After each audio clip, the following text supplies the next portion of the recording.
Welcome to the Tech Egg. Don't get scrambled. Enjoy the video. You start by enabling iCloud Sync so every device matches instantly. Then open Notes and sort by date to spot duplicates. Once done, create 3 core folders: Inbox for new captures, Projects for active work, and Reference for long-term material, and move 10 keynotes into each to seed the system. Make sure to rename unclear titles into actionable names. This reduces friction later and prepares you for the next step of structuring content. You now standardize entries.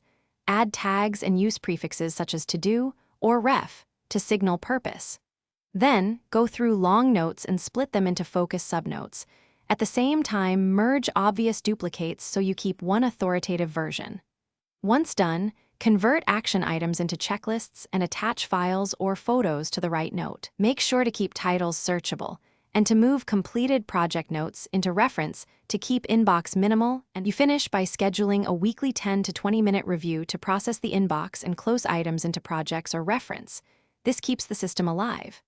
Once done, archive or delete stale reference items to avoid bloat and tag anything you might need later. If syncing or missing notes occur, first sign out and back into iCloud, then force a sync by toggling notes off and on. That often resolves conflicts quickly. Make sure to back up critical notes periodically. Thanks for watching. Consider subscribing if I helped unscramble your problems.